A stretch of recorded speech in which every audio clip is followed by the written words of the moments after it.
Welcome to Dodgers Daily. Casey Porter here. So glad that you decided to tune in. Fans, today we have a very, very, very special guest. Been watching him all the way back to his early days at Baylor University.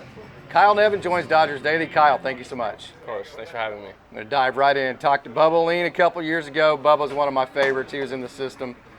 And I think we were talking about like the first game of, what year was it? It was first series of 2022.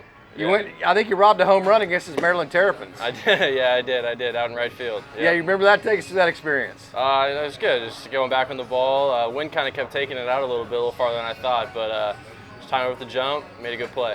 Yeah. So I saw you mostly, I think, at first base at Baylor, but was there more outfield in Baylor than I realized? Maybe there was a majority outfield for the most part. It kind of happened both years. My sophomore and junior year actually. Towards the end of the year, our first baseman ended up kind of missing the rest of the season the last couple of weeks with an injury, so I slid over there, but I spent the majority of my time at Baylor in the outfield. So not this last spring training, but the one before that. You got to play with your dad managing on the other team, and you were like 30 feet away from him. How cool was that? Take us to that. That was something special for sure. I mean, with what my dad's been doing for work for my whole life, it's kind of hard for him to catch games, but to be able to play in front of him in that atmosphere in the Freeway Series, it was definitely something me and him will both remember for the rest of our lives. So we'll get into your hitting style here in a minute. I always tell people, hey, he does a great job of using the middle of the field, staying inside the ball. And I was like, well, this is a big, tall dude. I wonder how he learned how to hit like that. We'll come to find out, you were 5'5" your freshman year of high school? Yeah, it was. Wow. Took a little bit for me to hit my growth spurt, so I mean, as a little guy, you kind of got to learn to spread the ball around the yard, which, I mean, honestly, it kind of helped me going on through my future, kind of establishing that first, and then nowadays kind of trying to learn to tap into little levers and the power I have and kind of use that to my advantage now. But no, it was definitely a late bloomer, you could put it that way. So you're only 5'7" your sophomore year, right? Yeah, 5 foot. So when did we grow? 5'7". In between my sophomore and junior year, yeah, I kind of, out of nowhere, it just kind of started happening and shot up to about 6'2" going into my junior year of high school. And it's like, okay, well, he's officially a Nevin now, right? Exactly. That was kind of, not a joke between my family, but like I would always talk to my brother, like, what's going on? Like, when is this going to happen for me? And everybody was telling me, just wait. My dad, actually, he was essentially the same way when he was growing up. Kind of took him a little bit, but glad it happened when it did.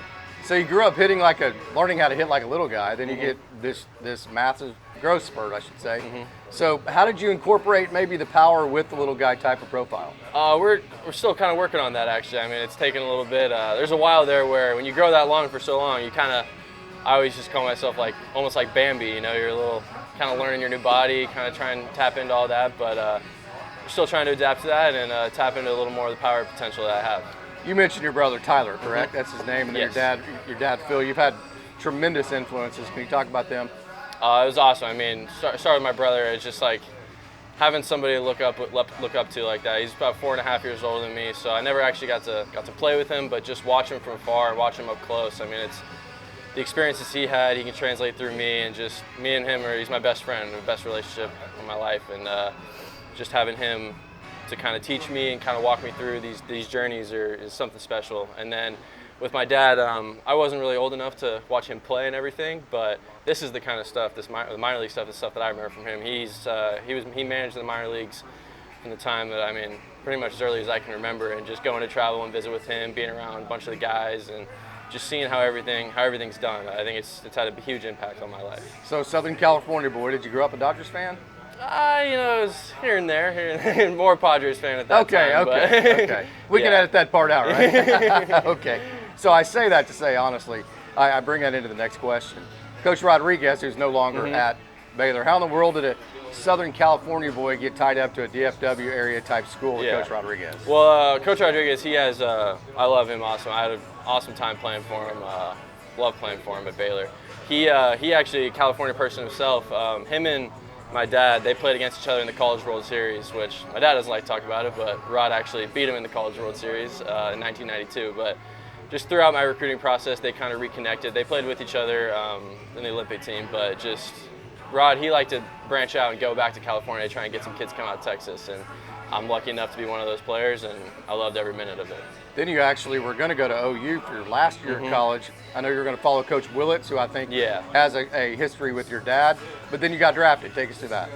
After my junior year at Baylor, It was a tough decision. I love my time at Baylor, but to transfer to Oklahoma with Coach Willits, pending what was going to go on with the draft. But I mean, everything the Dodgers kind of brought to the table and saw in me and just put towards me through that process kind of made it almost a no-brainer when they eventually made the call.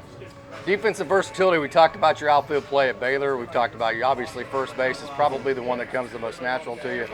But I'll tell you what, just watching even the last month, the play at third base has gotten a lot better, hasn't it? So talk about your defense. Yeah, I appreciate that. It's what I can say, it's a work in progress. I mean, I had kind of an injury in 2023 that leaned into 2024 a little bit, kind of not allowing me to play other positions other than first, just trying to get my arm back. But I had that time to actually work on taking ground balls and kind of just the defensive side. But now kind of seeing more of the game reps and the repetition is kind of getting me more comfortable over there, and I'm enjoying it. I'm enjoying every time. I like there, sprinkle in the outfield every now and then, but just the game reps have kind of really helped me kind of grow as an infielder. You mentioned the injury. You're out for 2 months. Can you kind of talk about that injury and the quick ramp up to AA? Yeah, I just a little kind of just an awkward play in spring training kind of set me out for a little bit, but I mean, there's always a couple ways you can look at injuries. You can kind of beat yourself up about it for a little bit, but then there's the way I looked at it, I had 2 extra months to kind of prepare myself to get out to the season and put my body in the best shape I could to make it and make improvements. I still had to work on in spring training, so I guess I kind of had a little extended spring to get out here. But I thought, I mean, the medical staff in Arizona helped me out tremendously and just put me in a good position to get out and hit the ground running.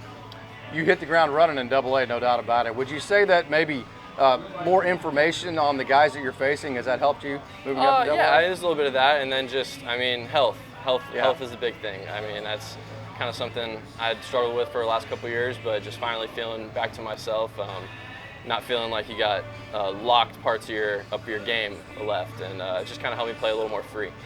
So we've talked about the power you're adding, we've talked about the profile that you grew up hitting with, and so as far as like that, and then like the balance between that and being the best version you can be and the swing and miss. Yeah. Do you think about that at all? Do you have goals for that? Yeah, we talk about it. There's certain things, I obviously got to work on, certain things I can get better at, but then there's certain strengths that I have, and that's to me what this is kind of all about, is kind of learning the exact player that I can be, because I know I have that ability to just kind of sprinkle hits throughout the yard here and there, but I mean, there is the potential for some big time power that I'm trying to tap into, but it's kind of finding the mix of that and being able to stop those streaks kind of early when they start getting into a little spiral. But yeah, I did not have this on the question log, but I think you'll be able to handle it. Do you have a dedicated 2-strike approach, or is it just try to do everything you do a little bit better? It's kind of something kind of tinkering with, kind of working with. Obviously, one thing I gotta kind of work on is get my strikeout number a little down, but there's just things, it's a kind of a blend of, you don't want to give in too much to the pitcher and kind of lose some things that can make you a good hitter, but you also don't want to, it's kind of controlled aggression in those 2-strike counts, So we've seen guys get called straight up from AA many different times from Tulsa here. So if Kyle Nevin got the call tomorrow to be a major leaguer, what things would you hang your hat on that you think you're doing well enough right now to be a consistent major leaguer? What things do you think you would need to work on the most? I think I'm proud of my just competitiveness and kind of getting back into the versatility in the field that we talked about earlier, just being able to play corners of the infield, corners of the outfield. I think that brings a lot to the table. And then just one thing I've kind of tapped into when I've gotten into the professional level is just my ability to just kind of hit left-handed pitching and kind of work in that. And then, the other side, working on that, we're kind of getting bad. But as long as I can just keep playing my game, I'm gonna be in a good spot. All right, fun question here to end it. Best weather: Southern California, Waco, Texas, or Tulsa, Oklahoma? For the all year round, I'm going to go with Southern California. Okay. There. Yeah, it's nothing beats it out there. Which is good, because that's the ultimate goal, right? Exactly. Kyle Nevin, thank you so much for joining us. Thanks for having me.